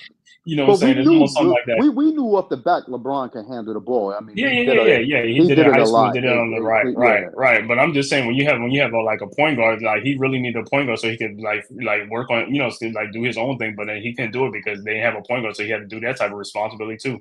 But yeah, as far as Cooper Flag, I would say like, yeah, man. After I think about it a little bit more, like yeah, he has been the most impactful freshman because, like I said, it's like.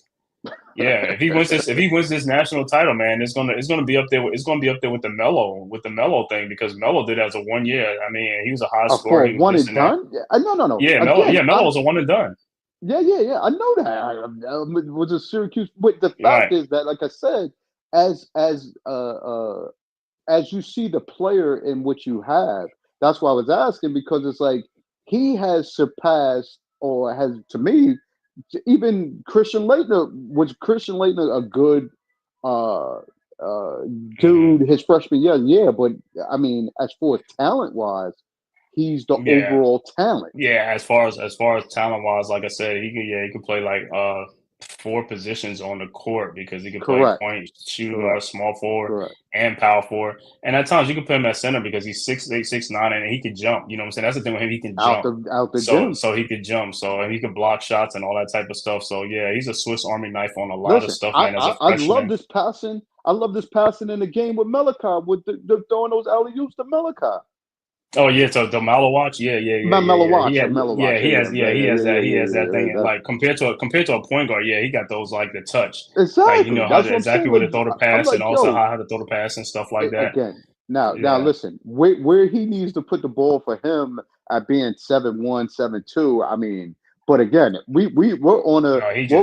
We talk about the Knicks, and these dudes can't throw alley-oop to Mitchell Robinson. I know the thing with Malawach is like, Malawach, he's just got to get stronger. But like I said, these kids are only freshmen, and that's the problem. This is the thing. Everybody just looking at them. They're only freshmen. If these guys was 4-year players like seniors, you would think like they seniors or something out there on the court because they look like I said, and they're only a freshman. If they play 4 years, and that's another thing. I'll probably do a show on that, like the one and done and all this thing. Like I said, those Neal deals, like I said, man, it's like, yo, if college implemented the thing like college football where you had to stay 3 years, Duke would win more national championships. But because of the one and done didn't really help Duke. It helped the mid majors and it helped all these other schools like North Carolina and Villanova because they didn't have players good enough to leave after 1 year. Them guys stayed like 3-4 years. That's how they was winning those national championships. They didn't have one and dones like Duke and Kentucky.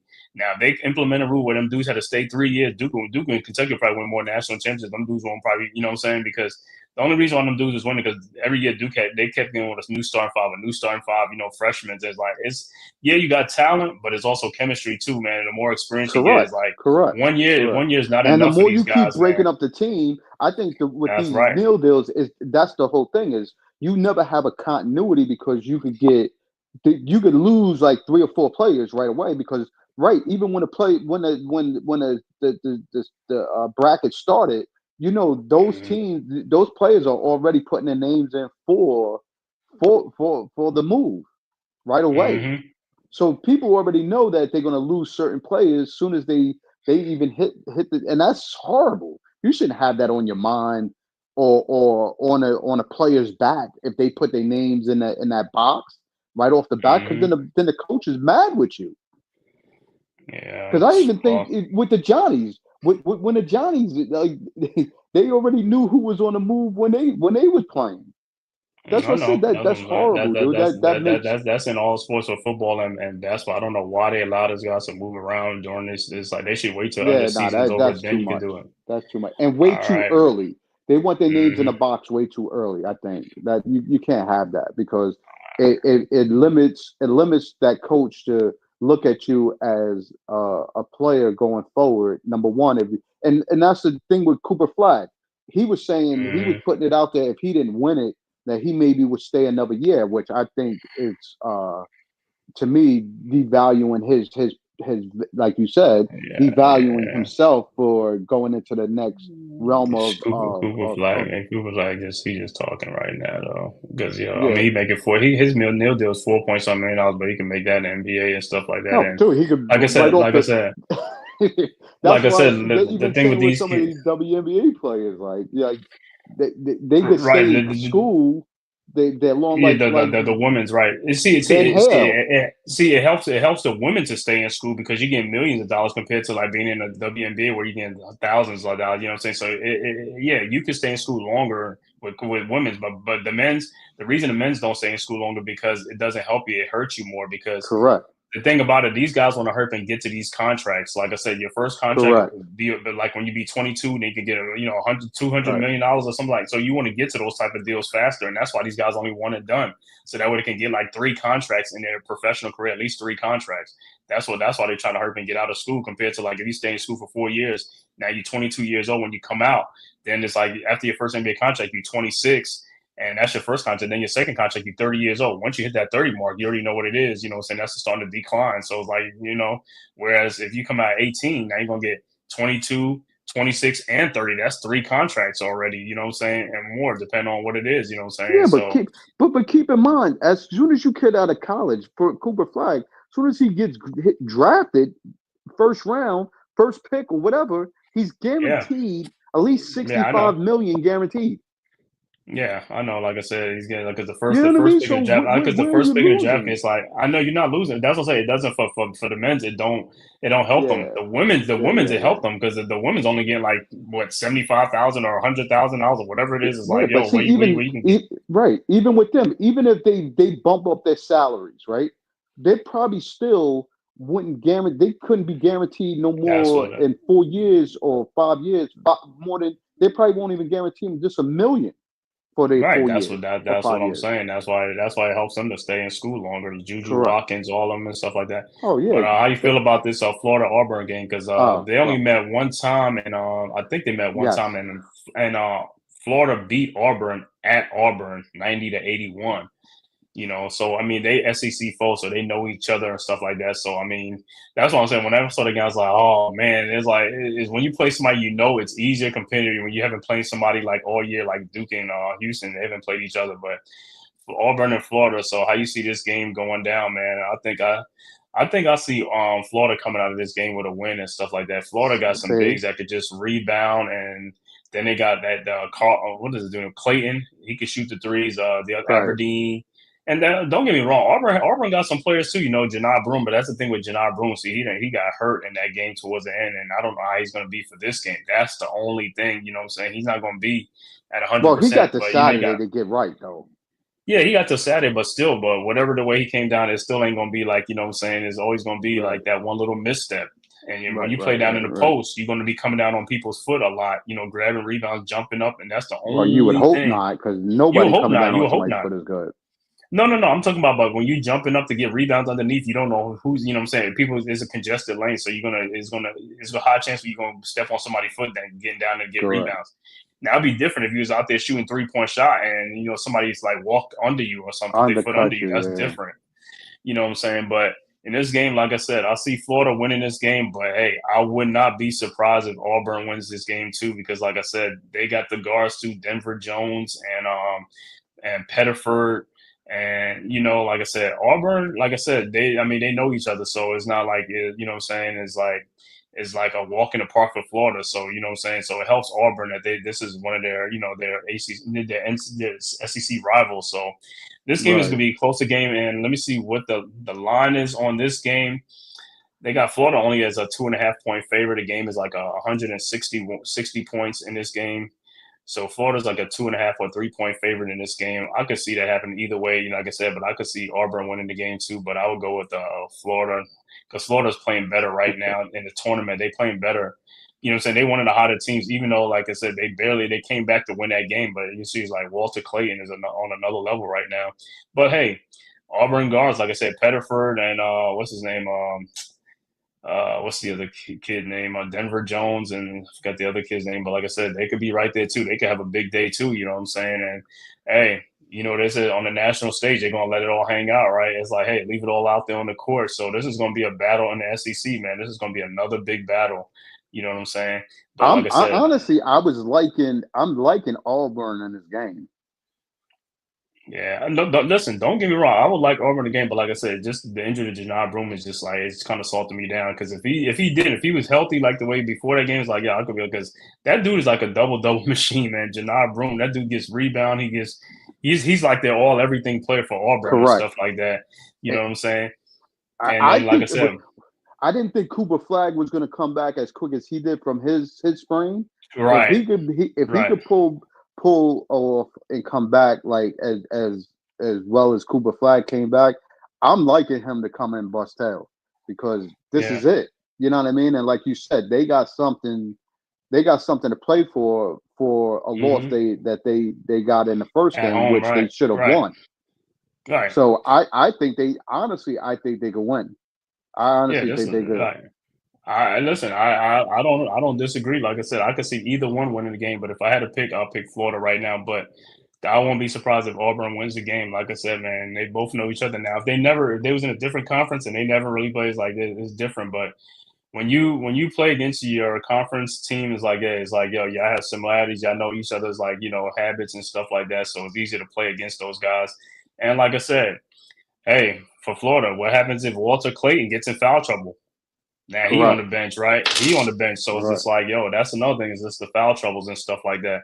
So, like I said, yeah, man. So I'll see Florida winning that game. Like I said, Auburn could win the game, and you said Auburn. You said what is it? Florida.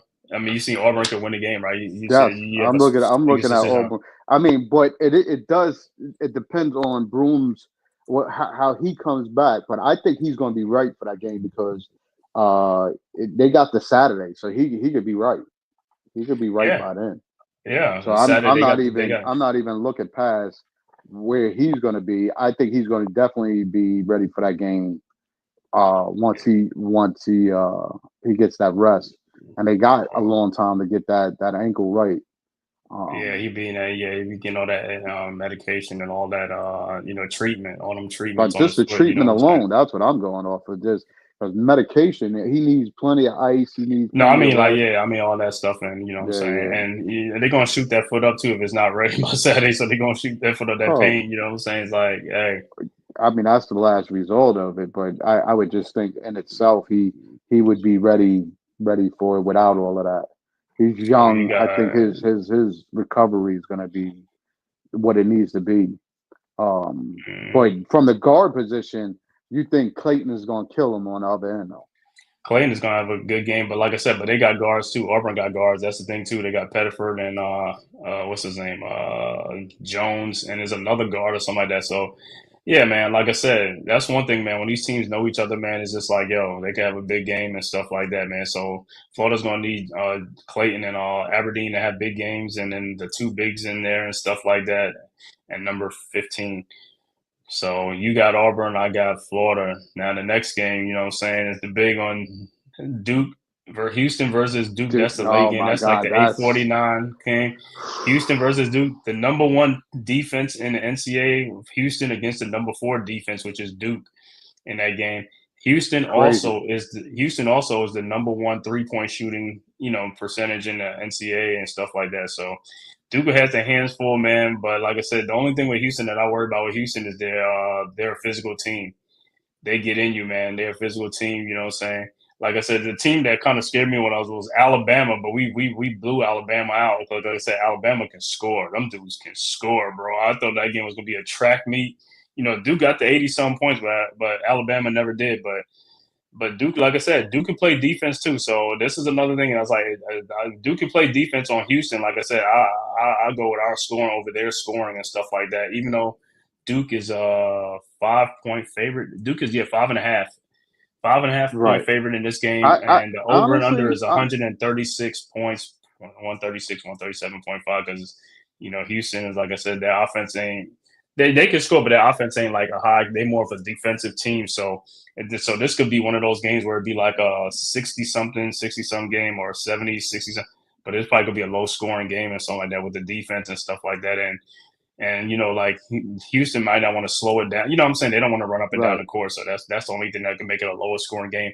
But in this game, like I said, for me with Duke, they just gotta push the pace and all that stuff. Don't let Houston get in their Yeah, half court defense and all that type of stuff. You know what I'm saying? Just keep catching those guys off, and you got to make these shots. We got to make these 3-point shots. Keep shooting the ball like the way you're shooting them and stuff like that. Houston will probably be looking for revenge because last year this was the team that we sent home. We sent Houston home, but that was their star guard Jamal Shea got hurt by halftime. He didn't come back out, so that was a big loss for them in that game against Duke.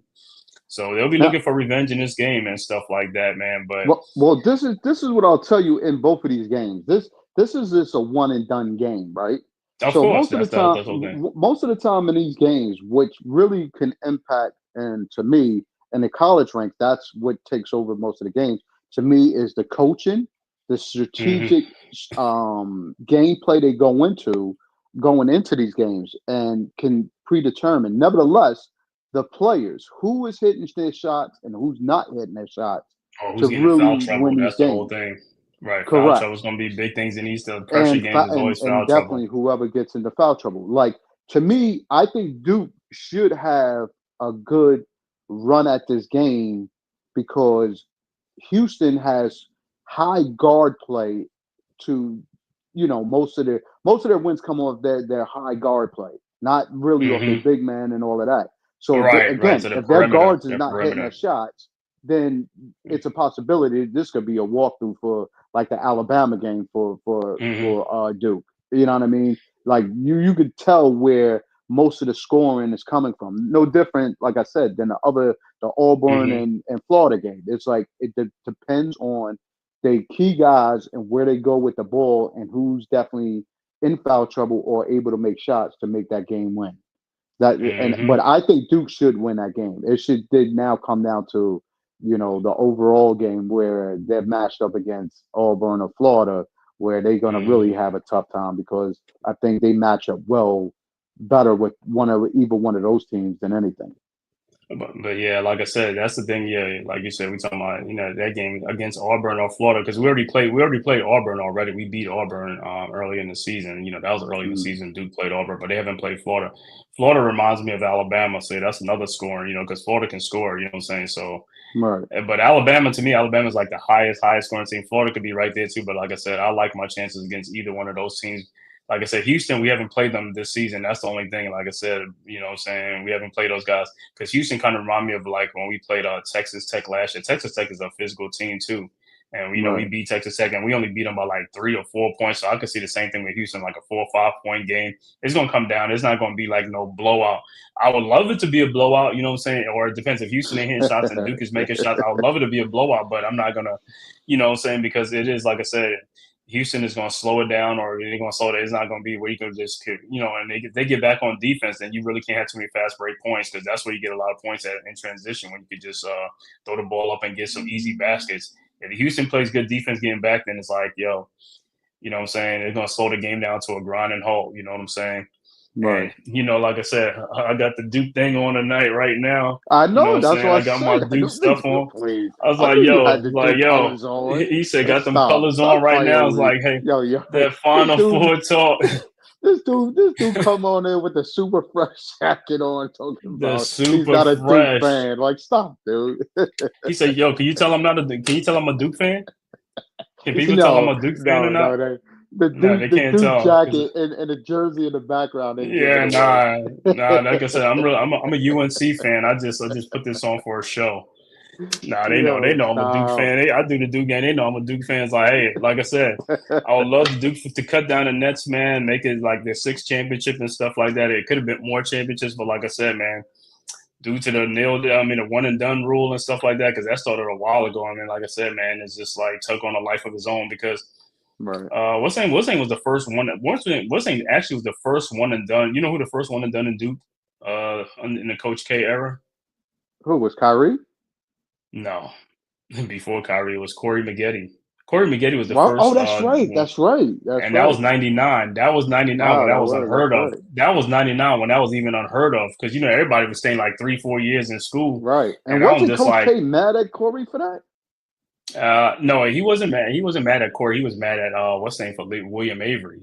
Because he didn't feel Avery was ready to leave. And he told Avery, like, don't. And Avery still left. And Avery was like the 14th pick in the draft, which was the lottery pick. But he didn't have a successful career because, like I said, Coach K didn't feel like he was ready to go, but William Avery was ready to move on, and you know what I'm saying. And that, you know what I'm saying? But with Corey Maggette, it was like he knew Corey Maggette, you know, it's like, because you get the intel, like, yo, he going to be like, yo, he going to be in the lottery and stuff like that, you know what I'm saying? But he was the first player, like I said, you know, but he was surprised. I guess everybody was surprised because I was surprised. I thought Corey Maggette was staying, you know what I'm saying? Because it's like, you know, back then, like I said, it wasn't like Duke was like having, it was like really the one and done yet. You know what I'm saying? I'm like, okay, he gonna come back his sophomore year, you know what I'm saying, and all stuff and get it right. But hey, man, he got that word back like he's gonna be a top 10 pick or a top, because I think 13, he went 13th, he went in the lottery too. As long as you're in the first round, the lottery is like that's all they care about. Oh, and stuff for sure. like that. That's You know, what I told you. They'll you get that guarantee 4-year checks for guarantee, that. right. So like he went, like I said, but that was the first one and done, man. That was before the one and done era. That was like in '99 when he left, man. I said, man. And then after that, Because I'm thinking even for him in the first round, he was almost guaranteed more money than Coach K was getting paid as a coach at that time. oh yeah. At that time, because we talking about in the '90s. You know what I'm saying? We talking about the late '90s and stuff like that. Before them big TV deals started coming around, like you know later on and stuff like that. Right. But yeah, man.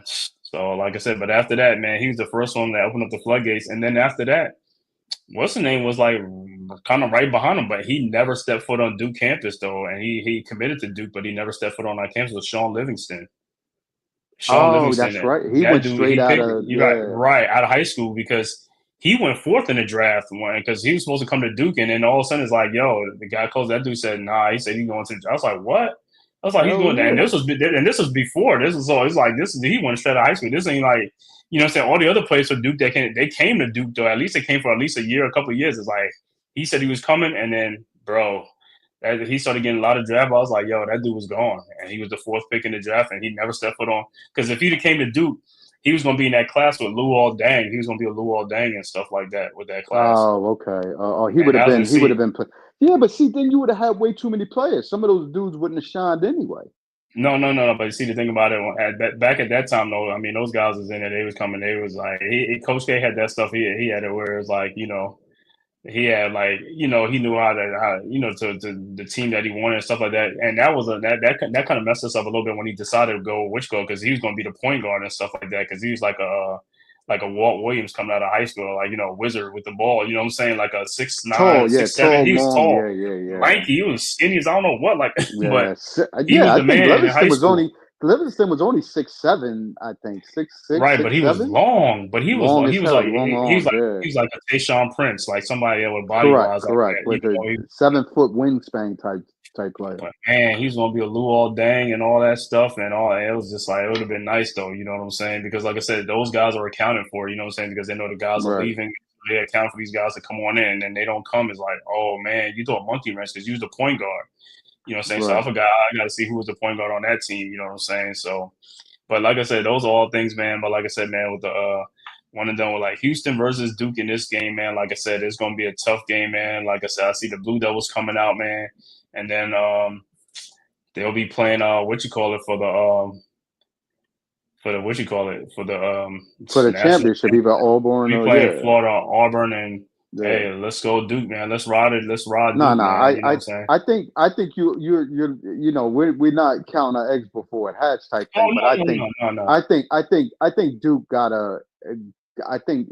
they got it over Houston. I think like I said, you would need big games by Houston guards to really knock them off. Like I said, it's gonna come down to, like, you know, the physicality, and if they calling fouls, and then, you know, Cooper Flag or Malawach gets in foul trouble, then you be like, oh man, you know what I'm saying? You still got what's the name coming off your bench to back up. Patrick Gangba. He's not Gangba. Yeah, he's not that bad. So, and then I really wanted what's name to be healthy, man, but he's not. The guy from your school, Malik Brown, that dude's a great defensive player. 6'6". That dude is like right now. He's playing with a shoulder injury, and it's almost shoulder pop size. Like I guess he can wait to the end of the season to have surgery, but he's just playing with it. So anytime it could pop out, but that dude is a defensive man. He gets steals, deflections, block shots. He does it all. I was just like, and he knocked down his open jump shot too. Right. And when I saw him play this, I was like, oh my God. I was like, this dude is a defensive demon. You know what I'm saying? Out there in the course, like, yo, because that's when we put him against we put him out there in North Carolina game, and that dude really went off in the North Carolina game, like, you know, slow down RJ Davis, because RJ Davis was going off. and then they put Malik Brown in that game. I mean, put him on there in that second half. That quieted down. Malik Brown and the Caleb Foster came in and they shut down R.J. Davis, and that was in that Carolina game and stuff like that. But Malik Brown, like I said, his 6'6" frame, man, long. He can play defense, and he's like one of those smart players on defense. He don't he don't pick up silly fouls and stupid fouls. Like that's why I like when he plays defense and stuff like that. You know what I'm saying? And he gets steals and he gets rebounds too. He gets rebounds and he can block shots and stuff like that. So like I said, but with him, like I said, man, if he play in a game and somebody like holds his shoulder apart, that should have come right back out again. That's, you know what I'm saying? You have to go sit down because his shoulder is kind of like he's playing in that game, right? He played a little. He played sparingly in the last game because of that shoulder injury. He's like, even though he's not fully healthy and stuff like that. So it's like at any time something can happen with the shoulder or something like that. So it's just like they trying to watch the minutes. If they really need him, pieced together by tape right now. Yeah, for right now, man.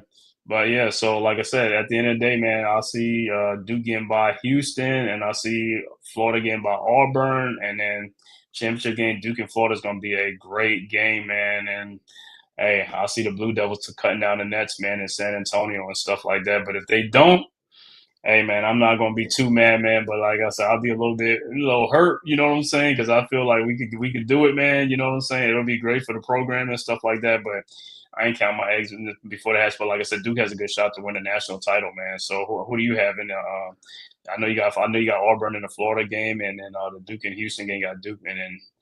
Well, I see Duke getting by Houston.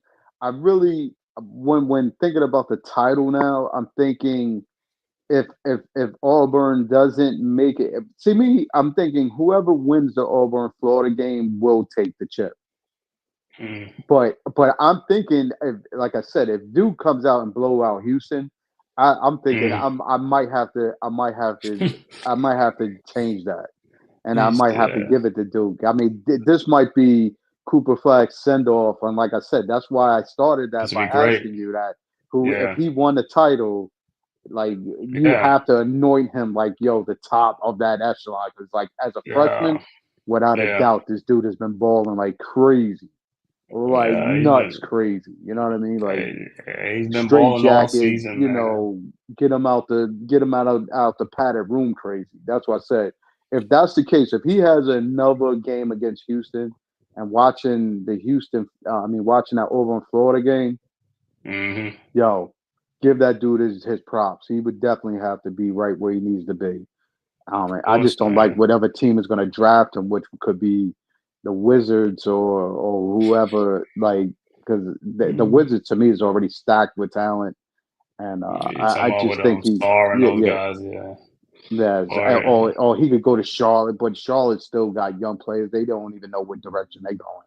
But you just listen, Brooklyn Nets fans, they want Dylan Harper, Ace Bailey. They don't want Cooper Flag. They're like, I don't know, Cooper Flag could be in this market. I was like, bro, that dude could play in any market. I ain't worried about it. But that's what they say. You know what I'm saying? Like, I don't know if he could be able to handle it. The Nets just have a lot of players that's along his caliber on their team. Listen, I know, but that's what Nets fan. They want Dylan Harper or Ace Bailey. That's what they want. I was like, man, y'all do y'all thing, man. You do your thing. It's like that's if y'all get those top picks, because I'm gonna tell you right now, the top 4 players is gonna be Cooper Flag, Dylan Harper, Ace Bailey, and everybody keeps forgetting about the dude from Baylor, VJ Edgecombe. That's a top 4 player right there too. True, very true. Edgecombe is like to me, he reminds me of a Jimmy Butler. He's a Jimmy Butler type of player. Same build, everything, and all that stuff. And he's a tough player, man. He's a tough player, and everybody just keeps forgetting. I was like, bro, that dude's gonna be a top 4, top 5 player, man. I don't know why y'all keep forgetting this guy. Nah, but what you gotta fit to see, S, is that you gotta fit. You gotta find a player that fits the mold of your team, and the need, the necessity of what you need. You can't just fill the team with the same player, because then you're not getting. But the thing about it is, with these teams at the top, these teams are not. I ain't gonna say they're the best run organization, so they're gonna take the best player, and then then after that they're gonna get rid of the other players that they can have to. Just like like how Cleveland did with Garland and Saxton, they end up giving up Colin Saxton and keeping Garland. You know, when they got both of them the point guards, you know what I'm saying? Because they already had Colin Saxton, but then they picked Darius Garland. It was like they let him play for like a year together, and then it seems like, okay, we're going to keep Garland. We're going to get rid of Colin Saxton. You know what I'm saying?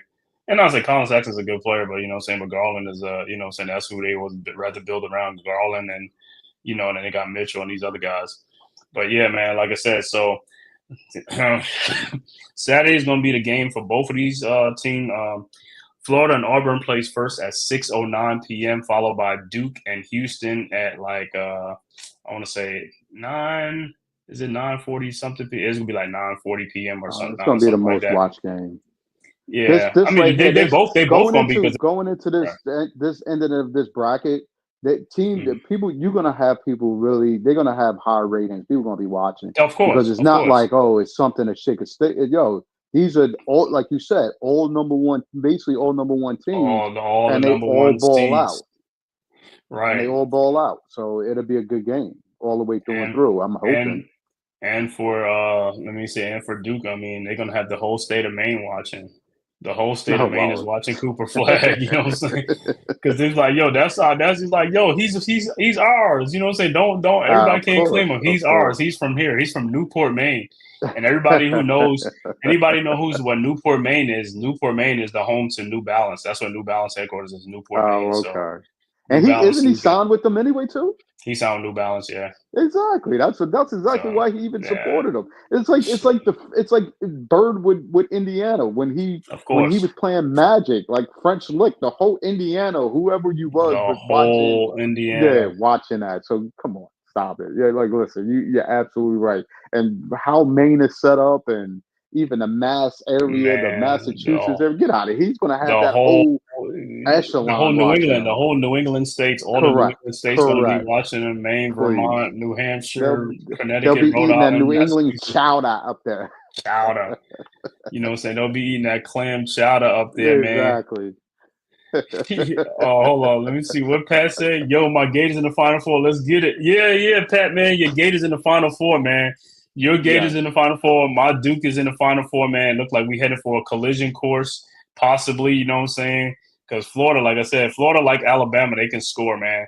Auburn can score too, and like I said, Florida already beat Auburn already. But like I said, Jannard Broome is a little bit iffy and stuff like that. So I could see Florida getting that game, and then if Duke, we play Houston, we get by Houston, it's gonna be Duke and Florida, man. That'll be a great game, see man. I can see that now. Duke Monday night, that's the matchup.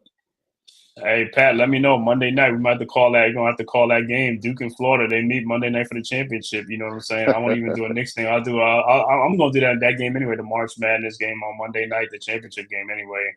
The Duke and the game and stuff like that, man. Whoever wins, even if Duke don't even, I'll still I'll still call that. I was about to say you'll still do it if Duke is not. I'll still call the game and stuff like that, man. Because like I said, it's college basketball, man. You know what I'm saying? It's a nationally watched game. People gonna be watching it, man. So that's what I said. Regardless of who, they watch. Big props to your Gators, man. Like I said, man, they did that thing. They did the thing. I remember you were saying that earlier. You know what I'm saying? A couple of weeks ago, you were talking about the Gators in the NCAA final, and so I know at NYG these guys wasn't picking Florida, they was picking St. John's and all these others. Like I already knew, like I said, Alabama, Florida, Auburn, those guys can score. That SEC, man, the SEC is running college basketball this year. They running it was football and basketball. I was like, I don't know, now SEC running basketball now because these top three teams were good though. Alabama, Florida, and Auburn and stuff like that, man. It's like tough teams, man. Bruce Pearl is going up against Florida is like. So I know Pat gonna be definitely watching on that Florida game. But like I said, I hope we meet in a collision course, man. Duke versus Florida, man. Let's let's get this thing on, man. So hey, hopefully Cooper Flag can ride off into the sunset, man. You know what I'm saying, to be the first pick in the NBA draft and go on and win the championship, win that natty. You know what I'm saying, represent the state of Maine. You know what I'm saying. I mean, he would definitely put them back on the map. Yeah, like I said, it's almost like how what's his name? Remember when who was that back then when he was coming from South Dakota? It was like Mike Miller. It's like South Dakota. It's like South Dakota. It's like Mike Miller. I was like, but he's so quick. It's like, okay, Mike Miller can shoot. He can ball. You know what I'm saying? Mike Miller was a big guy too. He was a big guy. Yeah, he was like 6'8", 6'9". He played at Florida.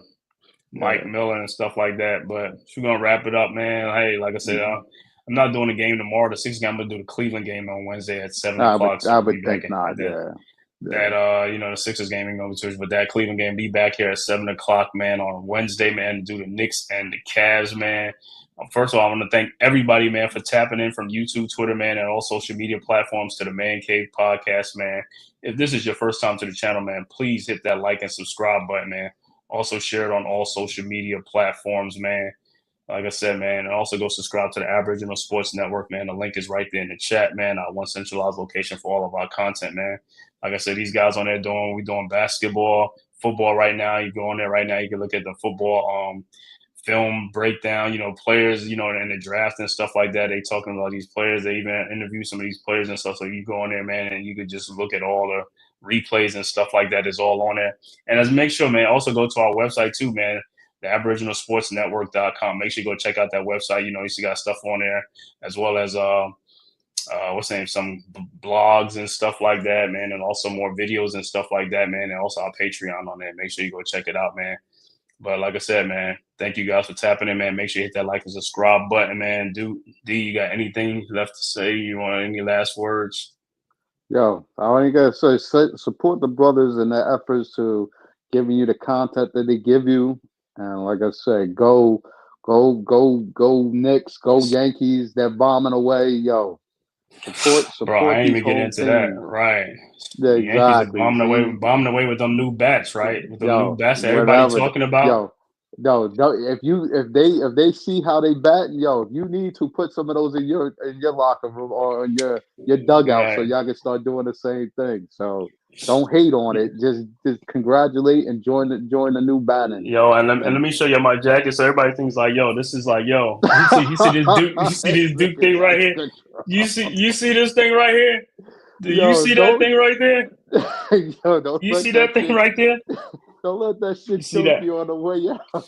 Nah, it's open right here, bro. You know what I'm saying? Let's go Duke. You already know how to do it. Let's go Duke. Let's go Blue Devils. I like it. I like the way it's fit you and all of that. Courtesy of my boy LB, you know what I'm saying? LB hooked me up with one of these, you know what I'm saying? You can get you a Syracuse one if you want one and all that type of stuff, man. LB put you on top with that? Oh, yeah. This all LB stuff, man. I got more, you know what I'm saying? All that stuff, man. So, yeah, if you want a Syracuse one, I'll get you one and stuff like that with your name on it and stuff like that, man. Syracuse Orange, man. Shout out to L. Yo, what up, dude? Yeah, bro. Make sure you can check him. I'm having him on the show, man. I'm having him on the show one day so he can show his stuff off and stuff like that, man, and just do a show with him and stuff like that so people can see. Yo, but you gotta help promote. Like, yo, what is he pushing something like that for? You gotta let know. Right, that's what I'm saying, man. I mean, and give his website and all of that, son. Yeah, I'm gonna give his website, but like I said, there's some stuff on there he ain't one on right now. You know what I'm saying? Sports stuff. So it's like, when he come on, I'll let him do his thing and promote and stuff. Okay. But we'll have him on and stuff like that. You'll be on and stuff like that. So he'll show you some stuff, man. Yeah. So everybody can get their stuff geared up and stuff like that, man. But like I said, we'll be back on here, man. Wednesday, man, 7:00. Knicks versus Cavs. Make sure you tap back in, man, and make sure you guys hit that like and subscribe button on your way out to the Man Cave Podcast, man. Until next time, man, we see you guys, man. Thanks for tapping in. Peace. Who's got the rocket launcher? I say we blow it up. Now fire that thing.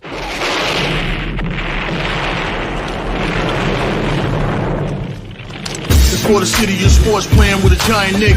With my man S. Dot Guard. That's him. You feel the vibe? That's me. We going live. That's us. That like button shared, you been subscribed. Stadium. That MetLife, Big Blue, home of the Braves. Yeah. That turnpike, you can see that's where the game's played. NFL one day, then it's the NBA. Madison Square Garden, that's where the Knicks play. This that NY Logan, North don't get broken. Legalize, mean this shit smoking. I'm on topic, dropping another episode. The game winner, trade, maybe a field goal. Everybody right now doing the wave. You tune in, the show called The Man Cave. I see the chat, they always doing their thing. Big views, 85 inch screen. The game's on, you rush and bleed. Stay calm, you on the road and chill. Do the watch along. The show's on, the host, you know it's S-God. It's no telling the panel filled with guest stars. You're now rocking with the voice, you know what it is. It's your boy J Boogie. You're now rocking with my man S-God. I support him to the fullest, you heard? My man Mike Blaze. This is Alter Productions. What that mean, we about to alter everything that's playing. Tune in. My man S.God. Support the show. Subscribe, share it. Most importantly,